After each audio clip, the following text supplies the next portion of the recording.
En esta ocasión vamos a dar inicio a este masterclass de resolución de preguntas oficiales de PMP, ¿correcto? Nuestro objetivo de esta masterclass es brindar a los participantes una experiencia práctica e intensiva enfocada en la resolución de preguntas oficiales del examen PMP, permitiéndoles comprender a fondo la lógica del PMI, reforzar los conceptos claves de la guía PMBOK y la guía La práctica mamá, ¿cómo está? de ¿Cómo está? teorías ágiles, ¿correcto? En esta oportunidad podemos presentarles nuestros convenios con Autodesk, Hola, hijo. con el PMI, con el Colegio de Ingenieros del Perú, con el Colegio de Economistas, con RIT Presto de España y con el Colegio de Arquitectos del Perú.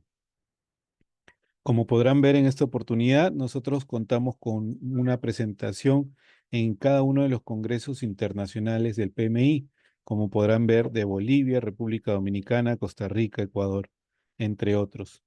Nuestra participación es activa a nivel Latinoamérica.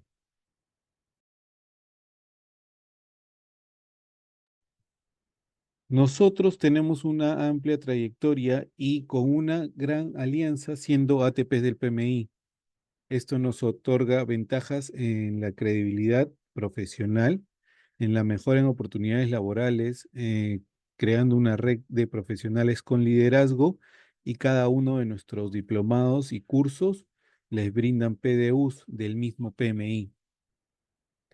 También contamos con la certificación del ISO 9001 de sistemas de gestión de calidad.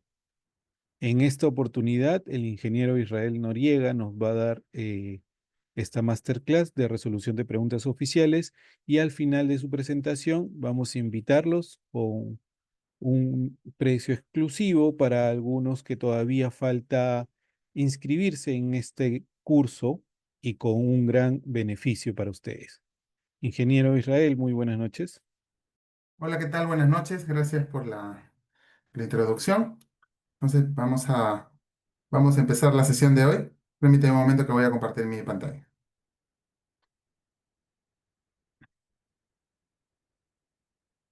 Listo.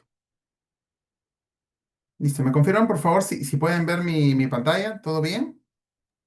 Se Sí, agradecería que me puedan confirmar. Ah, ya, excelente. Listo. Bien. Entonces, vamos a iniciar. Listo. Entonces, hoy día tenemos la sesión de resolución de preguntas examen PMP. Vamos a ver los puntos que han mencionado anteriormente. Y bueno, voy a hacer un pequeño resumen de mí para que me puedan conocer. Como resumen, bueno, yo soy ingeniero de sistemas, mi nombre es Israel Noriega, y bueno, yo tengo un magíster en Project Management, también soy colegiado, estoy certificado bueno, certificado PMP, y también instructor ATP del PMI con Certificate, porque uno es instructor y siempre está relacionado a una empresa partner que es Certificate. Bueno, tengo ya 7 años de experiencia como docente y más de 15 años de experiencia profesional. Como director de proyectos, he trabajado en los rubros de retail, que es mi mayor experiencia, el rubro de salud y consultoría de tecnología, donde me encuentro trabajando actualmente. Listo, entonces vamos a continuar. Como agenda, vamos a hablar, antes de comenzar con la resolución de preguntas, igual es bueno siempre dar un contexto y es importante hablar de puntos importantes como el de la certificación PMP, las fuentes de estudio que debes de considerar para poder certificarte y poder estudiar, los dominios del examen, algunas estrategias clave y también vamos a resolver preguntas del examen. Ese sería el menú de hoy. Entonces vamos a comenzar.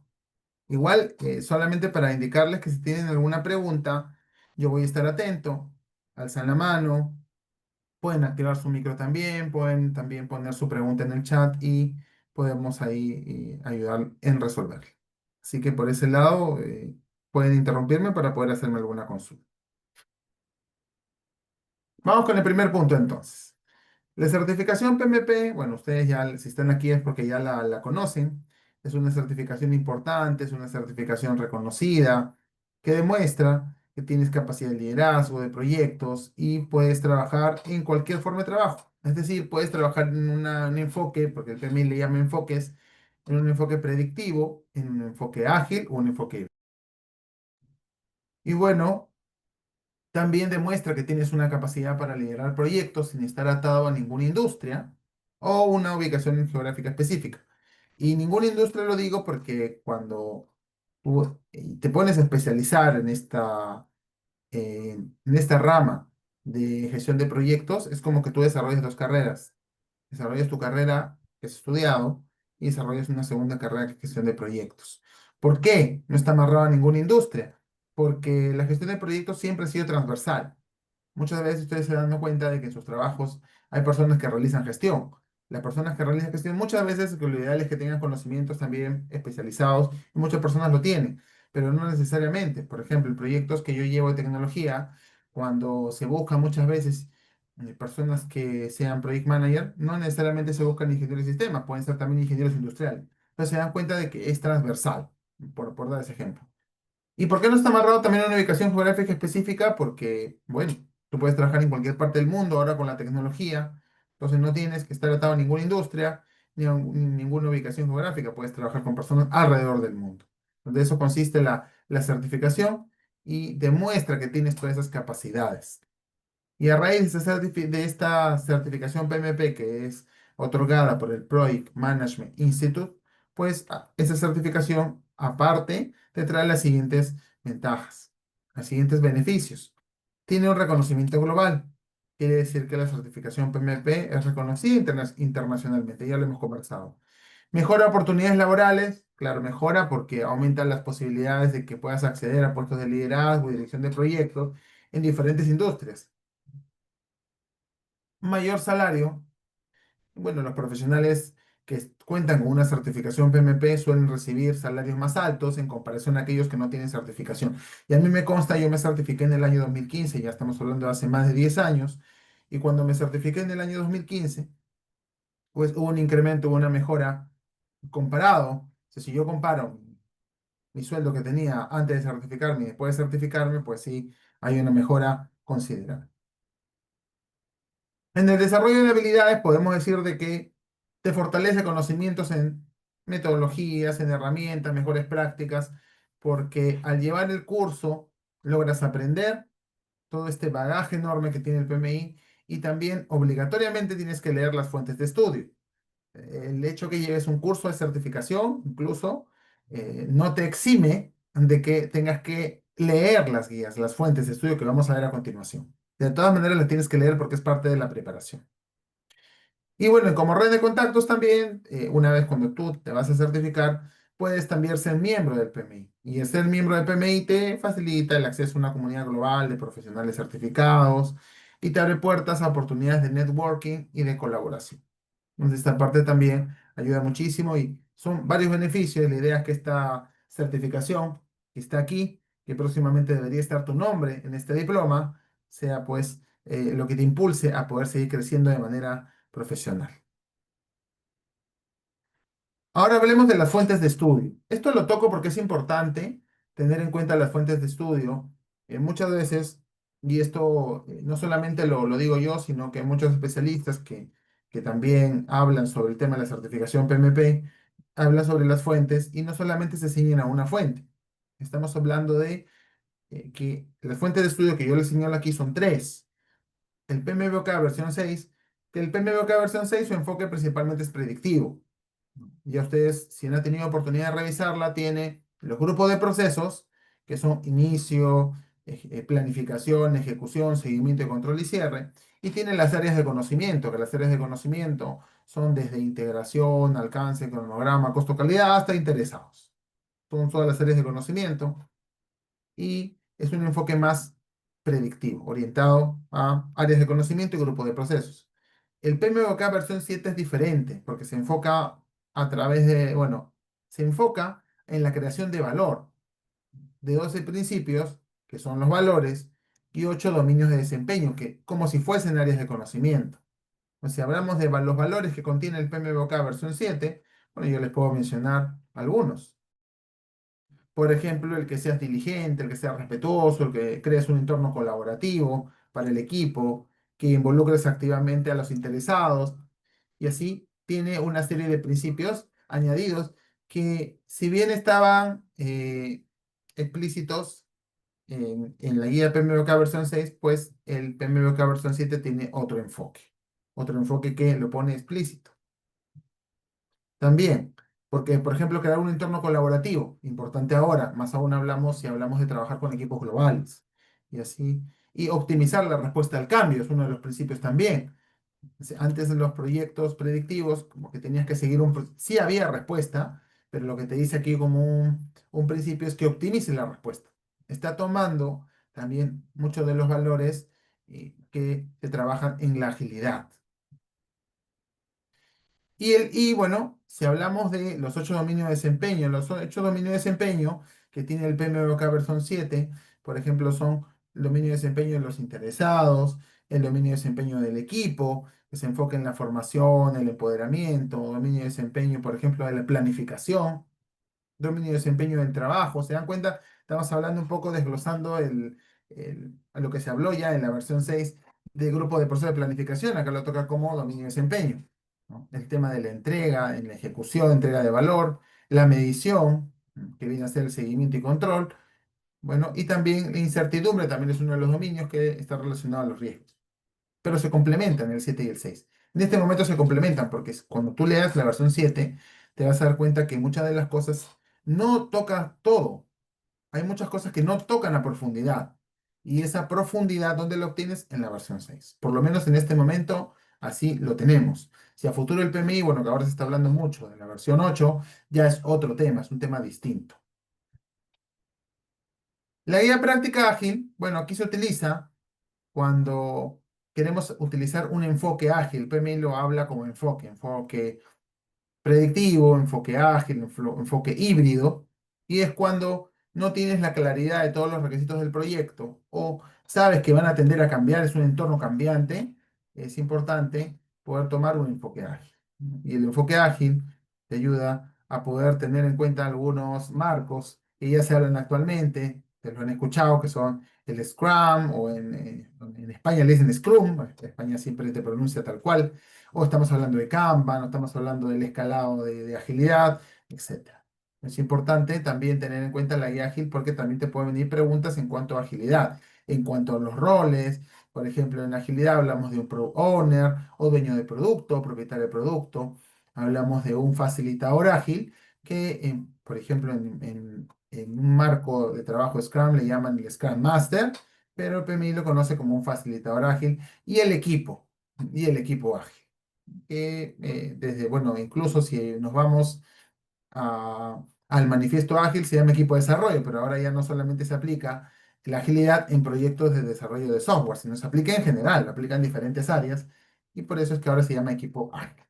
Es importante que tengan en cuenta estas tres fuentes cuando estudien para esta versión, para esta ECO 2021. Ahora, este punto es importante porque la mentalidad situacional nos va a permitir tener un enfoque adecuado para poder contestar las preguntas del examen. La mentalidad situacional se refiere a que te van a venir preguntas donde vas a tener situaciones y vas a tener que tomar decisiones. Esas decisiones que tomes se van a basar en las fuentes de estudio que hemos visto anteriormente, la 6, la 7 y la guía. O sea, no puedes tomar decisiones simplemente en base a tu experiencia. Debes de responder en base a los marcos que tienes, a las guías, estos marcos de buenas prácticas, y en base al criterio, obviamente. Se aplican conceptos fundamentales, pero en situaciones reales. Entonces, es importante tomar en cuenta esto. Por ejemplo, te podría venir una pregunta donde te diga que tienes un proyecto importante y que la incertidumbre del que implica el proyecto es muy baja. ¿Qué pasa si te viene un tipo de pregunta así?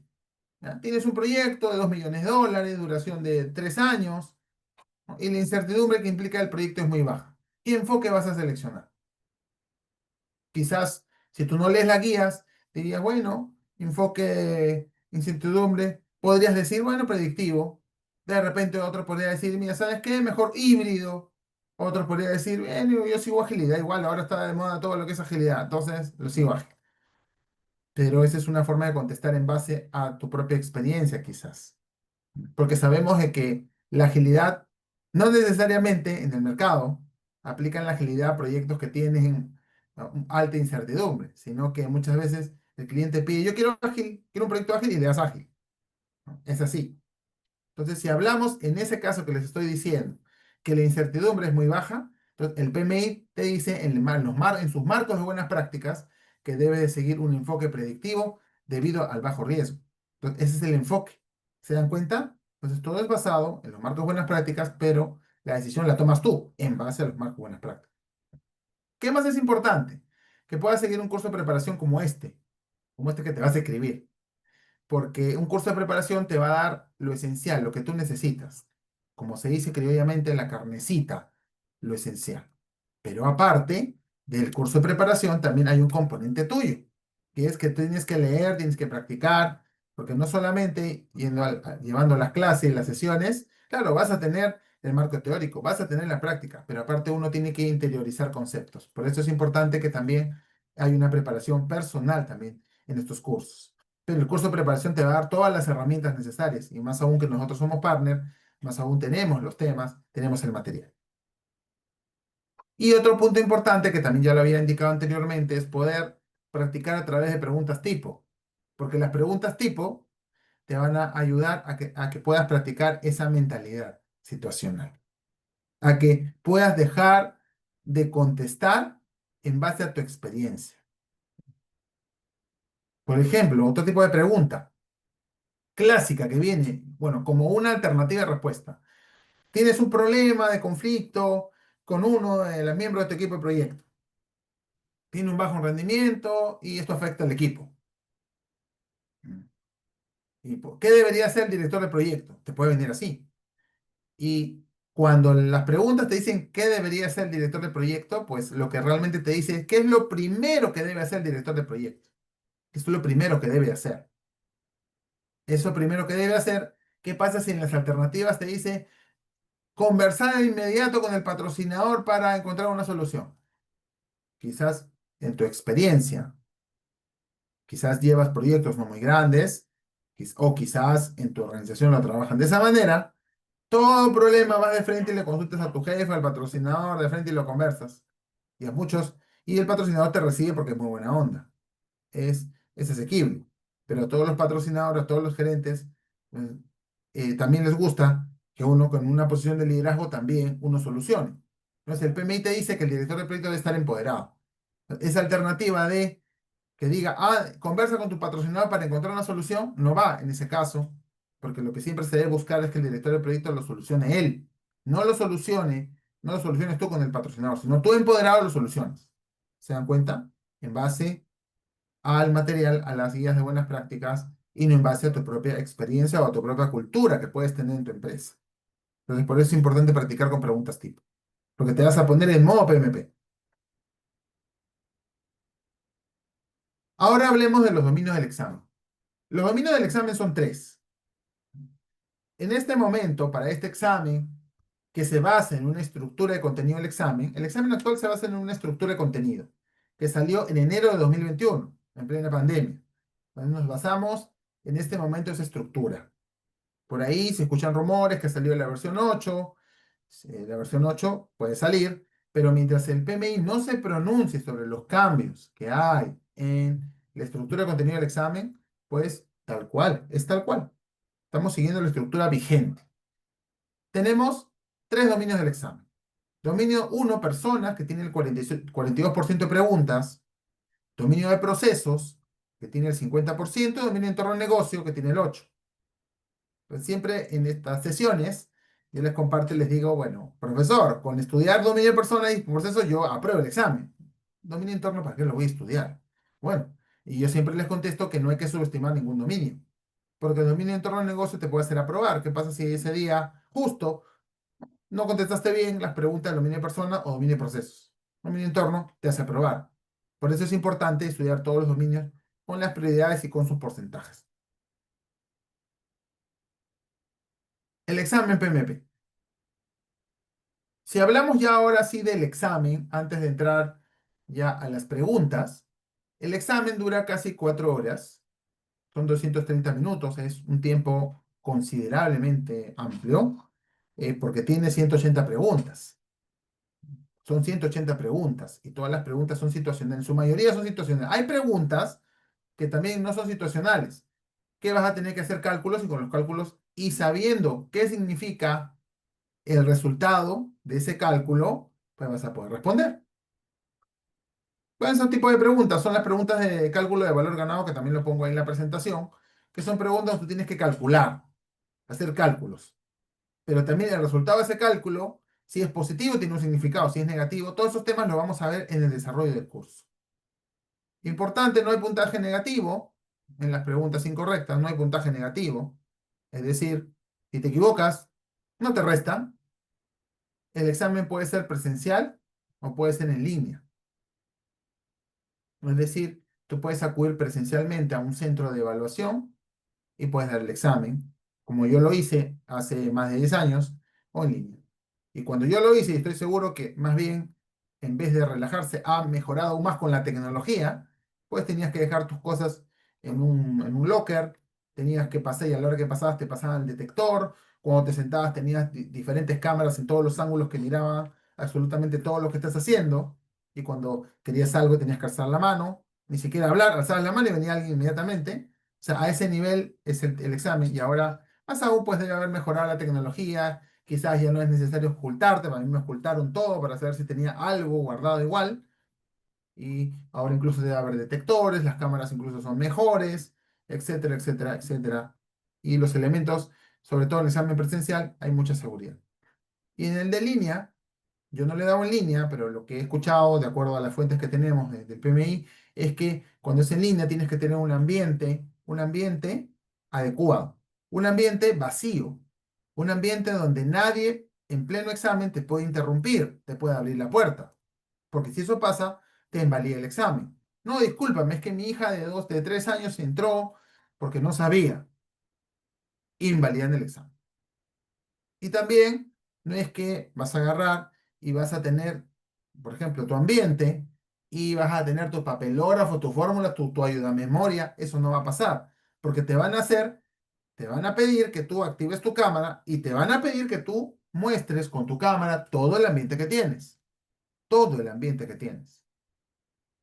Si te ven papelógrafo, si te ven una fórmula, si te ven un ángulo que tú no quisiste mostrar, te invalidan el examen.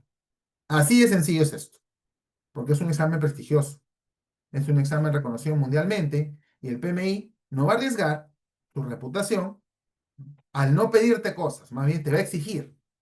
Y es por eso que el examen de línea es así. Si tienes ese ambiente, si nadie te va a molestar, entonces, si nadie te va a incomodar y vas a estar tranquilo, entonces dalo, lo puedes dar en línea. El porcentaje de aprobación no es público, pero aproximadamente entre el 75% bueno, en ese rango de 75-80% de preguntas respondidas correctamente, apruebas el examen. Entonces es importante también tomarlo en cuenta, porque deberías tú tratar de sacar en los exámenes de simulación de 80 en adelante, para que estés listo para poder dar tu examen. Ahora, las preguntas del examen PMP se desarrollan conforme a una norma, la norma es la 17.024, y son elaborados con grupos de personas, equipos que colaboran con el PMI. Esto les hablo ya del examen PMP como tal. Ahora, un punto importante también aquí, en el examen, ya que ustedes están llevando a resolución de preguntas tipo, es que de esas 180 preguntas, hay preguntas de prueba. ¿Cómo es esto, profesor? Preguntas de prueba. Las preguntas de prueba son preguntas que no van a tener puntaje, pero van a ser preguntas que van a ser distintas a las preguntas que usualmente ustedes ven. A mí me ocurrió, cuando di mi examen hace más de 10 años, leí esto en su momento, y por eso les hago la recomendación, y a mí me vinieron al comienzo. Al comienzo me vinieron este tipo de preguntas. Y yo las veía y decía, esta pregunta ni siquiera una parecida la he visto en algún lugar. Y eso ocurría. Entonces son preguntas de prueba, son preguntas extrañas, son preguntas que tú las puedes ver, incluso en ese momento cuando yo las vi dije, uy, ¿qué me pasó? Me faltó prepararme, pero después me acordé de esto y continué desarrollando las preguntas y las preguntas las otras eran similares a las que yo había practicado en los exámenes de simulación que había tenido. Entonces, si se dan cuenta, son preguntas de prueba. Pueden venirte al comienzo, pueden venirte al final, pero finalmente te van a venir. Son preguntas para ver, de acuerdo a la acogida que tienen, la complejidad, si las pueden incluir o no en futuras evaluaciones. Entonces se los doy, se los digo para que lo tengan en cuenta y cuando den el examen pues no les vaya a ocurrir y le vaya a parecer raro esto. Así que bueno, ténganlo en cuenta. Listo. No sé si hasta ahí tiene alguna duda, consulta. Sigo, todo bien, todo tranquilo, todo se comprende. Si me pueden confirmar por el chat que es así, me pueden confirmar a través de abriendo sus micros, no hay problema. Entonces, me avisan. ¿Ok? ¿Todo bien entonces? Por el chat me pueden poner ok, ¿eh? Un ok. Para saber que están entendiendo todo lo que estoy hablando y que todo está quedando claro. Gracias, Mario. Gracias. Ahí tengo una persona que me ha confirmado. Listo, muchas gracias. Ahora vayamos a durante el examen. A ver, durante el examen, ahí tengo otra persona que ha confirmado. Ah, Hernán Parra, modelo de pregunta de prueba. Bueno, si te refieres a los modelos, a un modelo de pregunta, lo vamos a ver en unos minutos más. ¿Sí? Un poco de paciencia y lo vamos a ver. Listo. Entonces, bueno, durante el examen, ¿qué es importante? Durante el examen es importante manejar la gestión del tiempo, es decir, que tengas pasadas. Es una recomendación. Por ejemplo, en la primera pasada contestas rápidamente las preguntas que estás seguro. Estás seguro, las contestas. Porque no te puedes detener en responder las preguntas del examen. Es decir, tienes aproximadamente un minuto 20 para responder una pregunta. No te puedes demorar más, porque si te demoras más, estás poniendo en riesgo el poder contestar el resto de preguntas. Por eso es que un minuto 20 es el promedio. La primera pasada, inmediatamente. La segunda, las que marcaste, porque tú en el examen puedes marcar las preguntas para revisión. Y después en la segunda pasada simplemente la filtras y comienzas a revisar. Y la última pasada, solamente le das vueltas a las preguntas que en sí las marcaste, las respondiste, pero quizás no te queda tan seguro y la hayas marcado de nuevo y quieras darle una última pasada. ¿No? Durante el examen es una recomendación que puedes dar. ¿Listo? Bueno, entonces, vayamos ahora sí a la resolución de preguntas tipo. Vamos a revisar algunas preguntas tipo para que ustedes puedan darse una idea de cómo son las preguntas del examen. Y aquí es importante establecer una estrategia clave cuando identificas este tipo de preguntas PMP. Y esta estrategia pasa por 4 pasos. Esa es la estrategia que yo recomiendo de 4K, 4 pasos. Primero, que puedas identificar el objetivo clave de la pregunta. Y es importante que tú identifiques el objetivo clave de la pregunta, pero sin ver la respuesta. O sea, la idea no es que vayas a la pregunta, veas la respuesta y cuál calce. Muchas personas pueden tener esta forma de resolver. Leen la pregunta, inmediatamente la respuesta y cuál calza.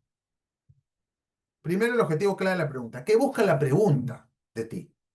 Y sin ver las alternativas, pues tú ya te imaginas por dónde va y ya puedes ir proyectando cuál podría ser un tipo de respuesta. Porque te va a ayudar este pensamiento, darle vuelta en ese momento de identificar el objetivo clave a detectar la respuesta más rápida. El segundo paso es que descartes las opciones incorrectas, inmediatamente. Inmediatamente descarta las opciones incorrectas. Es como decir que te den una pregunta donde te digan cuáles son las fuentes del PMBOK. No estoy diciendo que es una pregunta tipo. Supongamos que te digan cuáles son las fuentes del PMBOK, del examen PMP. Tú sabes que es el 7, es el que la 6, la guía ágil, y por ahí ves que dice la guía, no sé, pues, pone el manifiesto ágil. Tú sabes que el manifiesto ágil no es, entonces inmediatamente la descarta. A eso va. Inmediatamente descarta las opciones incorrectas. Paso 2. Paso 3, que te quedas con las mejores opciones, porque muchas veces cuando tú descartas, te quedas con una sola opción y sabes que esa es la respuesta correcta. Pero hay otras ocasiones en que tú dudas y dices, bueno, de estas de aquí descarto dos, me quedan dos o me quedan tres. Entonces sabes que esas son las mejores opciones. Vas acotando, se dan cuenta, es como un embudo esto. Identificas objetivo clave, descartas, quedas con las mejores opciones. Y por último, y la más importante, el último paso, marcas la respuesta correcta. Y aseguro, marca la respuesta. Profesor, así de fácil es. Lo tenemos aquí en pasos, en un proceso, en un embudo, pero no es tan fácil porque al comienzo te puede costar un poco. Después, a medida que vayas practicando, practicando y practicando, ya esto va a ser, lo vas a hacer en milésimas de segundo. En segundos. Vas a pensar, vas a identificar el objetivo, vas a descartar, vas a quedarte con las mejores y vas a elegir. En segundos. Tienes 1 minuto 20 para hacerlo. O sea, tienes 80 segundos para hacerlo. Entonces lo vas a hacer más rápido. A medida que tú mismo te vayas mentalizando y vayas practicando. Pero si no lo practicas, obviamente la práctica es el maestro. No lo practicas, no lo vas a tener. Pues es importante poder llevar estos pasos. Este es un sugerido que yo recomiendo. Ahora ustedes también pueden encontrar su mejor forma, su mejor versión. Pueden mejorar estos 4 pasos, la forma que más les acomode. ¿Listo? Entonces, eso vamos a seguir ahora estos pasos en esta resolución. Otra pregunta importante antes de ir de nuevo es que con cada pregunta ustedes aprenden. Cada pregunta que ustedes desarrollan aprenden. Y cada pregunta que ustedes desarrollan, y si no la resuelven correctamente, apúntenla. Con la respuesta ya validada, pues apunten dónde deben de reforzar. ¿Qué tema deben de reforzar? Y eso repasen lo posterior. Bueno, vamos a ir ahora sí a resolver las preguntas. Y vamos a ir a la primera pregunta tipo, donde dice, un director de proyecto es recientemente contratado para dirigir un proyecto que acaba de empezar. El patrocinador y el equipo del proyecto aseguran al nuevo director de proyecto que el proyecto tiene un presupuesto adecuado y un cronograma realista. Al director de proyecto le preocupan los eventos no planificados que podrían amenazar el éxito del proyecto. ¿Qué debe de hacer el director de proyecto? Miren, y antes de ver las alternativas y antes de ver incluso el primer paso, siempre aquí, siempre, cuando ustedes tengan estos tipos de casos, ¿qué debe hacer el director de proyecto? Tienen que poner una palabra siempre antes, ponerla ahí. Recordar poner esta palabra. ¿Qué debe hacer el director del proyecto primero? En primera instancia, inmediatamente. ¿Qué debe hacer el director del proyecto primero? ¿Qué debe hacer? Entonces, como tienen eso, es diferente a yo buscar una respuesta cuando sé qué debo hacer primero, cuando no tengo esa palabra.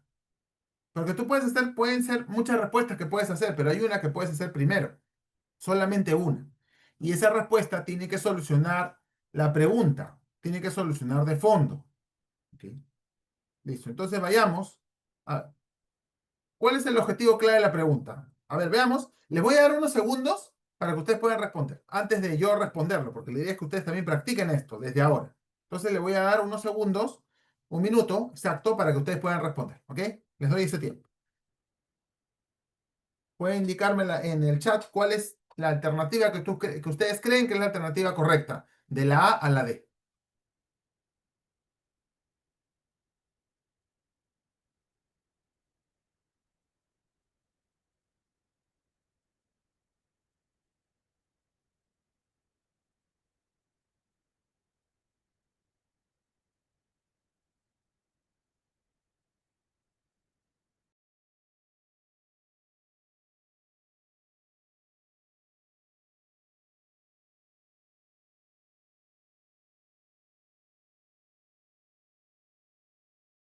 Listo, ahí veo que me están respondiendo ya. Bueno, vamos a darle una pausa. Yo veo que ya la están leyendo. Listo, entonces bueno, ahí veo entre la B y la C me está dando la alternativa correcta. Pero vamos a ver si es así, si es la B o la C. ¿Ok? Ahí siguen poniendo Pedro, ahí bueno, ahí veo sus comentarios, ¿ah? Sherin, Marlon, Marisela, Iván, Pedro, Gavancho también.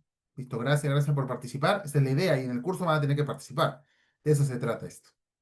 Entonces, bueno, vamos a ir a los pasos. Primero, identificar el objetivo clave de la pregunta. A ver, ¿qué tenemos? Tenemos un nuevo director de proyecto, recientemente contratado, dice, y está preocupado por los eventos no planificados que podrían afectar el éxito del proyecto. Eventos no planificados. Eventos no planificados, bueno, es una palabra clave, ¿no? Eventos no planificados podríamos decir que son incertidumbres. Entonces, ¿y las incertidumbres qué son? ¿Qué se traducen? En riesgos. En riesgos. Entonces, el director del proyecto está preocupado por eventos no planificados o riesgos que podrían amenazar el éxito del proyecto. Entonces aquí tenemos que identificar el objetivo clave de la pregunta es ese. ¿Qué debe de hacer un director de proyecto si está preocupado por eventos no planificados? ¿Qué tiene que hacer? Descartemos. A ver, entonces, voy a ponerle aquí pluma. Ya identificamos el objetivo clave y antes de ver las respuestas yo puedo decir, bueno, está preocupado por los riesgos. ¿Qué debería hacer primero? En mi proceso de riesgo, lo primero que tengo que hacer es identificar los riesgos del proyecto. Entonces, por ahí va, por ahí va. Entonces, ya tengo la respuesta mentalmente sin haberme ido a las alternativas, sin haber leído. Mire, le estamos haciendo la lógica regular. Veamos. Opciones incorrectas. A ver. Dice, enfóquese en llevar a cabo el proyecto conforme a lo establecido. ¿Puede ser una alternativa? No, pues si está preocupado, ¿cómo voy a continuar como si nada? Alguna acción tengo que tomar, porque es lo primero que debo de hacer. Dice, a ver otra, pide al patrocinador recursos adicionales para actividades de planificación. Tampoco, porque ¿cómo vas a pedir recursos si no tienes identificado nada? Y para actividades de planificación aún. ¿Qué vas a planificar? ¿Qué vas a pedir recursos? Primero tienes que identificar algo, identificar la incertidumbre de los riesgos antes de pedir cosas. Y es más, ni siquiera vas a pedir, sino cuando el riesgo se dispare, ahí vas a responder. Se va a gatillar una respuesta, un plan de acción, una respuesta al riesgo. Otra dice, conversa con el gerente funcional sobre posibles riesgos no contemplados. Podría ser una alternativa, podría ser.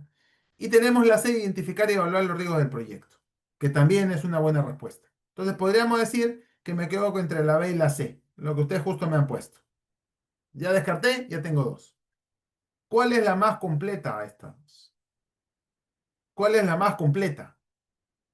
¿Que yo identifique y evalúe los riesgos o converse sobre posibles riesgos? ¿Cuál contiene una a la otra? Tú identificas y evalúas los riesgos del proyecto, contiene de que tú vas a tener que buscar las fuentes de los riesgos. Ahora, ahí tengo un comentario de Marisela. Sí, mira, acá hay un tema. Los riesgos como tales, siempre, siempre, los riesgos, vas a seguir todo el proceso de gestión de riesgos a lo largo de todo el proyecto para los nuevos riesgos. Es decir, el riesgo es un proceso constante la gestión de riesgos. Sea en la etapa que te encuentres, los riesgos van a aparecer. Sea en inicio, que estés en planificación, ejecución, seguimiento. Es algo que lo vas a tener que hacer a lo largo de todo el proyecto. A lo largo de todo el proyecto. Entonces, lo que te toca aquí en esta respuesta es identificar y evaluar los riesgos del proyecto en ese momento, los que el director del proyecto considera, ¿no?, que no están planificados y que podrían amenazar. Eso va a ser siempre. La respuesta es la alternativa C. Y la explicación es que el director de proyecto, ahí está, siempre debe adoptar un enfoque proactivo. Siempre debe estar identificando los riesgos. Siempre debe seguir este proceso estableciendo estrategias para mitigar los riesgos, el plan de respuesta, asignar un propietario el riesgo, hacer su análisis cualitativo, determinar cuál es la probabilidad del impacto. Para determinados riesgos, si tienes la información, aplicar su análisis cuantitativo, es decir, valorizar el riesgo, qué pasa cuando ese riesgo se materialice, cuánto en dinero me va a afectar, y asignar un responsable riesgo y una respuesta. Si ese riesgo lo vas a querer, ¿qué vas a hacer? ¿Vas a mitigarlo? ¿Vas a aceptarlo? ¿Vas a evitarlo? En el caso de los negativos, en el caso de los positivos también tienes sus estrategias. Entonces, todo esto es parte de la gestión de riesgos. Listo, entonces es la alternativa C. Marcamos y ya está. A ver, vamos a la segunda pregunta tipo. Dice, durante la ejecución de un proyecto, el departamento de marketing y ventas comunica al director de proyecto que algunos de los requisitos del producto que el proyecto está desarrollando han cambiado. Estos cambios no estaban previstos y pueden influir significativamente en las cifras de ventas potenciales, afectando el alcance del proyecto. ¿Qué medidas debe tomar el director de proyecto? Entonces, aquí ya saben que hay que agregar una palabra mágica. ¿Qué medidas? ¿Qué debe de hacer primero? ¿Qué debe hacer primero? Este tipo de preguntas que siempre te dicen qué debe hacer el director del proyecto, qué medidas, es lo primero que tienes que hacer. Es lo primero porque puede ser que tenga alternativas que sean válidas, pero hay una que es lo primero que debes de hacer. Hay una. Entonces, bueno, les voy a dar unos segundos igual para que le den vuelta, me puedan poner su respuesta y luego la resolvemos con el método que ya hemos visto.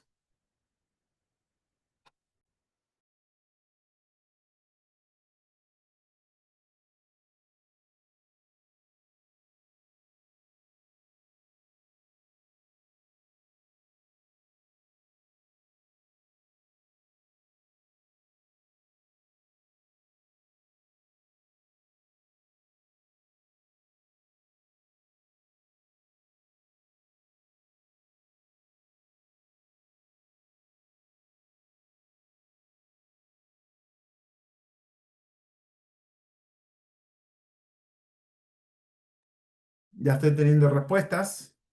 Excelente. Tengo una respuesta de Pedro, tengo una respuesta de Marlon, tengo una respuesta de Marisela.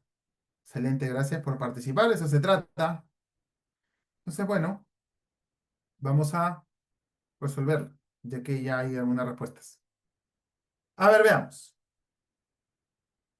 Objetivo clave de la pregunta. ¿Qué te dice aquí? Tenemos a ver, una ejecución del proyecto. Ahí tengo una respuesta más, que también Lisette también ha respondido, gracias. Tenemos aquí el Departamento de Marketing y Ventas informa sobre cambios. ¿No? Los cambios no estaban previstos, pueden afectar significativamente el alcance del proyecto, ¿no? Ahí va. Eso es.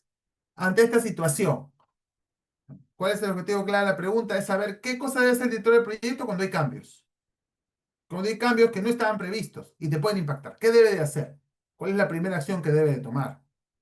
Entonces, cuando lees esto, te dice, bueno, yo sé, porque hay un proceso de gestión de cambio, que cualquier cambio que afecte alguna de las restricciones, alcance, cronograma, costo, calidad, deben de seguir un proceso formal, ¿verdad? Todo cambio tiene que seguir en un proyecto predictivo, ¿ah? Porque hay otro tip, aquí les doy. En la pregunta no te está diciendo que es un proyecto ágil. Cuando es un proyecto ágil, cambia el esquema. Si la pregunta no te lo dice, tómalo como un proyecto predictivo. No te dice que es un proyecto ágil, porque en un proyecto ágil los cambios, no hay un proceso como tal de cambio, sino que lo que hace el facilitador ágil es lo revisa y lo prioriza para la siguiente iteración. Pero en el caso de un proyecto predictivo tiene que seguir un proceso. Entonces yo me viene a la mente y digo, bueno, el objetivo clave es saber qué debe hacer el titular del proyecto y yo sé, porque ya he repasado mis guías, porque llevo mis clases, que debo seguir un proceso de gestión de cambios. Y el proceso de gestión de cambios también tiene su proceso como tal. Un proceso como tal. Entonces descartemos. Vayamos a descartar inmediatamente. A ver. ¿Revisar el plan de gestión de riesgos en ese momento para verificar la respuesta a riesgo? No. En ese momento. No previsto, ¿ah? No previsto. Dice acá, no, pero no estaba en ningún lado. La pregunta no te dice que ya era un riesgo identificado. No te lo dice. ¿Revisar el acta de proyecto? No. El acta de proyecto, ¿para qué la vas a revisar, no? En ese momento. Lo primero que debe hacer, ¿cuál es lo primero? Dice, planificar el uso de reserva de contingencia y actualizar el plan de mitigación de riesgo. ¿La primera acción? No. No. A ver, pero la D te dice evaluar el impacto en el costo, los interesados y calidad del riesgo, utilizando el proceso de control integral de cambios. Claro. ¿Por qué? Porque cuando tú tienes un cambio, ¿qué te dice un proyecto predictivo? Que tienes que seguir un proceso, tu proceso de control integral de cambios. Lo primero que debes hacer es ver tu proceso, seguir tu proceso. Es más, si dijera, también puede haber una respuesta, posible respuesta positiva también, si no hubiera la D y te dijera que vas a revisar el plan de gestión de cambios, también es válida. También. Entonces aquí la respuesta es la D, que marcaron, y deben de pasar los cambios por un proceso formal donde vas a evaluar el impacto no solamente en los costos, en el alcance, en el cronograma, sino también en calidad, riesgos, expectativa del cliente, etc. Son varias aristas, no solamente es en tres, como antes había alcance, tiempo y costo, y eso era el triángulo de hierro, ¿no? Que se llamaba antes. Pues ahora ya no es triángulo de hierro, ahora también hablamos que se le agrega los riesgos, la calidad, la expectativa del cliente, ya no solamente el triángulo de hierro. Entonces, ahí está la respuesta. Listo. Vamos a una tercera pregunta. A un director de proyecto ágil de desarrollo de software le resulta difícil dejar los procesos de decisión en manos del equipo. Como el proyecto está bajo presión de tiempo, el director toma decisiones y luego intenta convencer de la decisión al equipo. Aunque este enfoque ayuda a acelerar de manera efectiva el proyecto, se produce un descontento constante entre los miembros del equipo. ¿Qué comportamiento del director de proyecto habría sido más beneficioso para el proyecto? Otro tipo de preguntas, si dan cuenta, no te está diciendo qué es lo primero que debe hacer, pero cuál es el comportamiento. A ver, A te dice ser autoritario, B, asumir un liderazgo flexible, C, emplear una comunicación empática o D, asumir un liderazgo de servicio. Entonces le doy unos segundos igual para que puedan responder.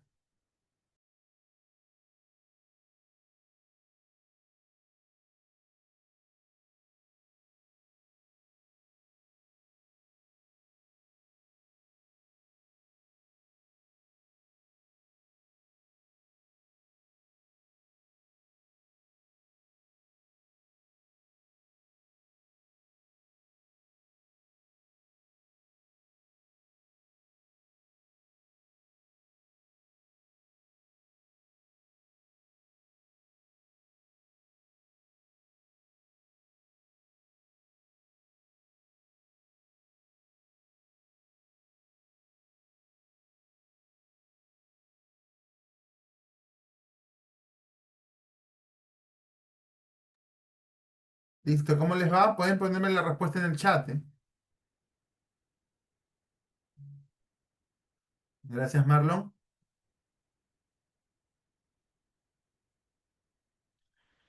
Ahí tengo varias respuestas, ¿eh? La D, la B, la D, también la C. Listo, también la C. Ok. ¿Qué más? Tengo la D también. Listo, tengo varias. Bueno, entonces aquí vamos a analizar entonces esta pregunta, ¿no?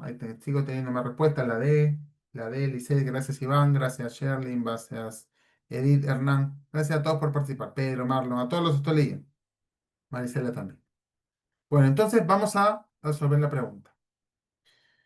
A ver, el objetivo clave de la pregunta dice aquí.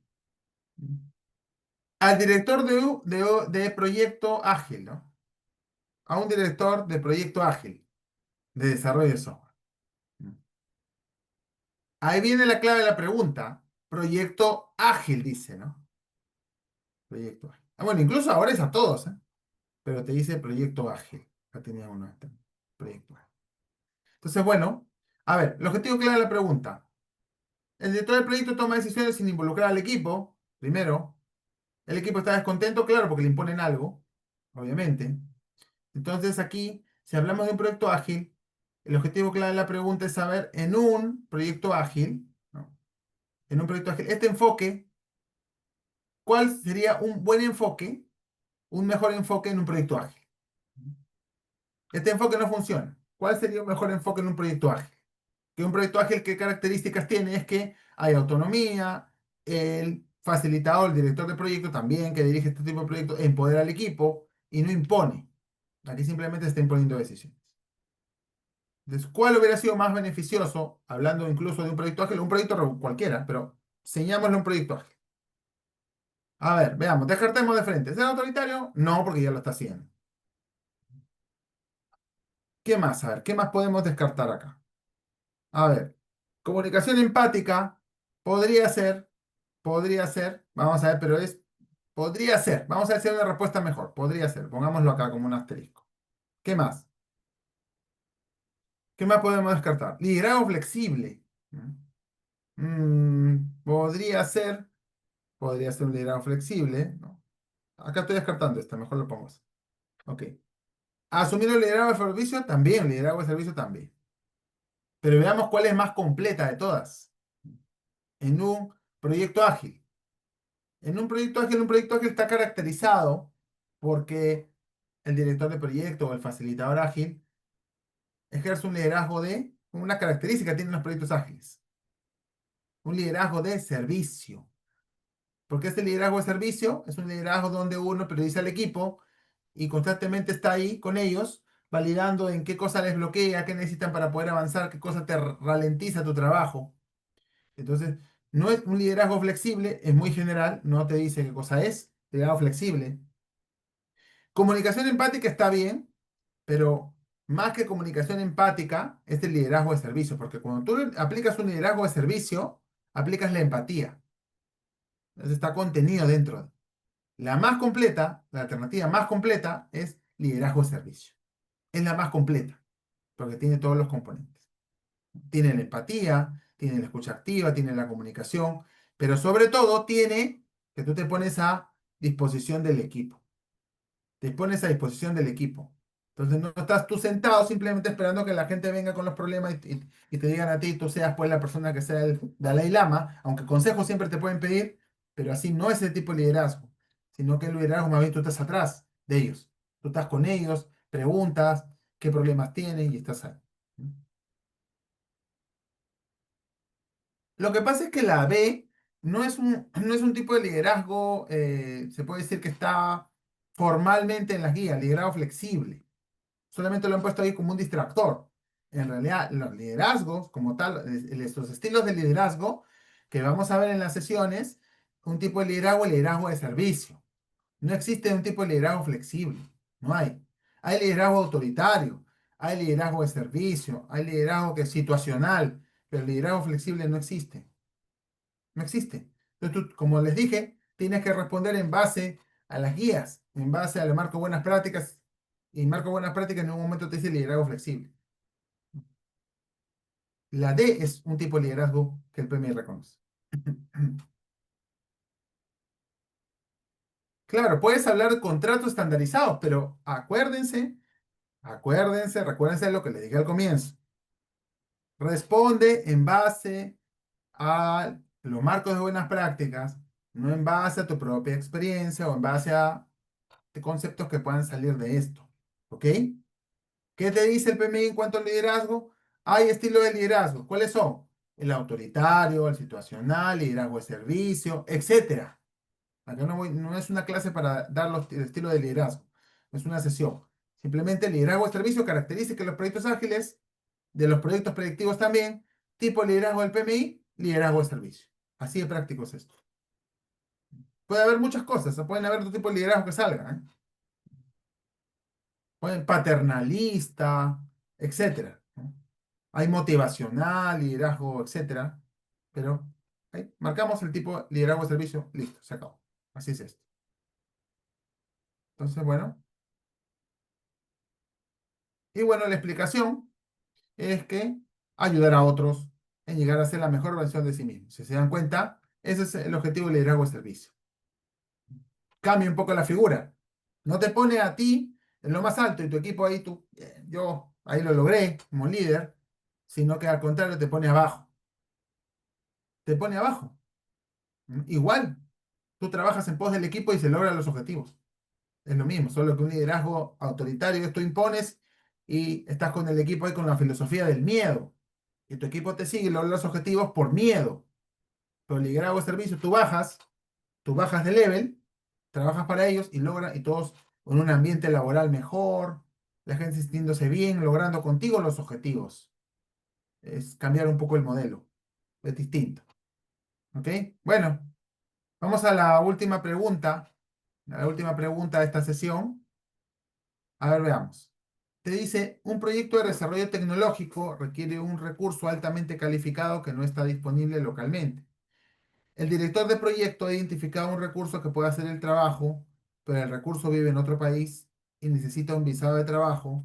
Sin embargo, el proceso de visado de trabajo está tardado más de lo previsto. ¿Qué debe de hacer el director de proyecto? Y ya saben que tienen que agregar la palabra mágica, primero. ¿Qué debe hacer primero? Ya está. Entonces, ¿qué puede hacer? Asignar horas al equipo, horas extras al equipo, reducir el alcance, solicitar que el recurso trabaje de manera remota o retrasar el proyecto hasta que el recurso tenga la visa. A ver, les doy unos segundos para que puedan responder en el chat, pueden ponerme la respuesta.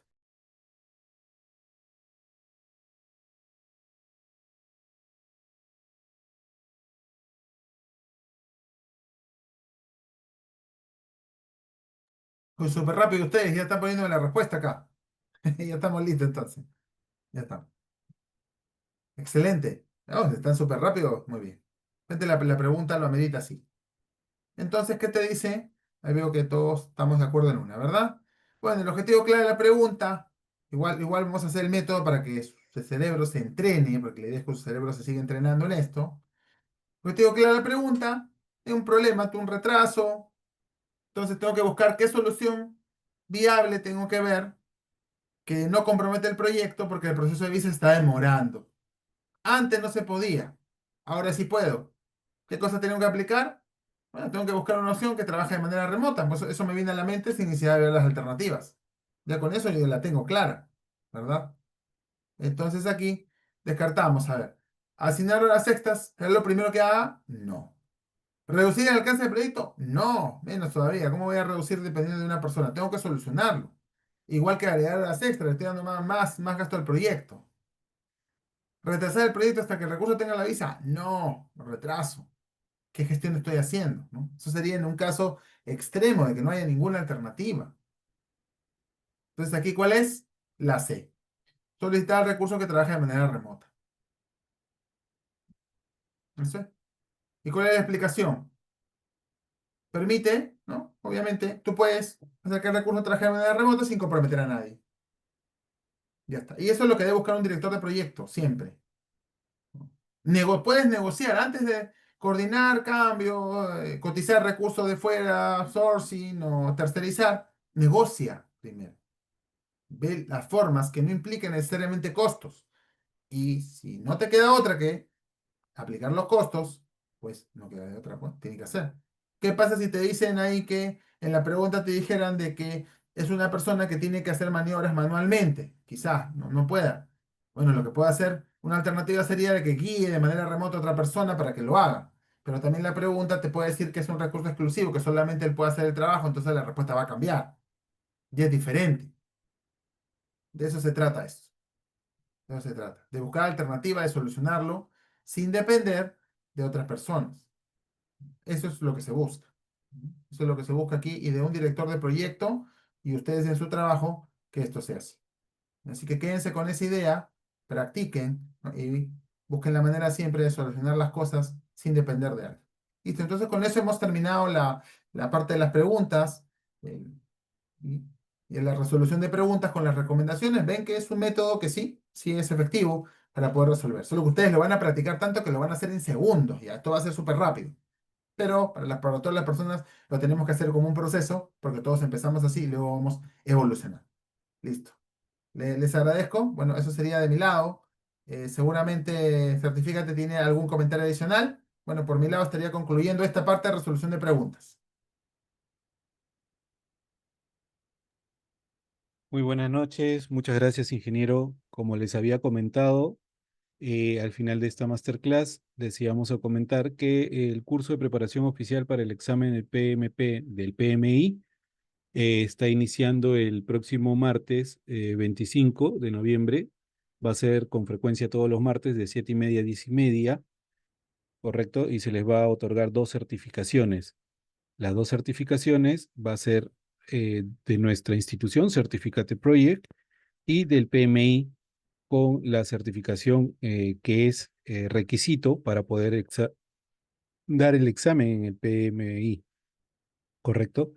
Contamos con todos los medios de pago, EasyPay, Mercado Pago, PayPal, Yape, Plink, transferencia, cualquiera de los bancos a nivel nacional. Y también tenemos nuestras próximas aperturas en diferentes cursos en gestión BIM, Autodesk y en gestión de proyectos. Ustedes tendrán una super promoción que siendo alumno de nosotros van a tener, aparte de las clases en vivo como esta, van a tener 5 simuladores del examen PMP, que son del mismo PMI, las simulaciones para que puedan practicar, ¿no? Y además, cada uno de ustedes que puedan inscribirse, los que no están inscritos todavía, van a tener $30 de descuento a la hora de su examen en el PMI, ya que nosotros somos ATP del PMI, como les había mencionado al principio. Cualquier inscripción que necesiten, cualquier pregunta que tengan sobre inscripción y sobre descuentos o beneficios, Les estoy dejando en el chat el número comercial para poder inscribirse con sus beneficios y con su descuento. ¿Correcto? Con eso, de parte de nosotros de Certifícate, eso es todo. Muchas gracias, ingeniero. Muchas gracias a todos por su participación y estamos atentos para poder ayudarles. Listo, Muy buenas gracias. noches. Gracias a todos, Gracias. buenas noches. Gracias, buenas noches. Gracias. Gracias, buenas noches.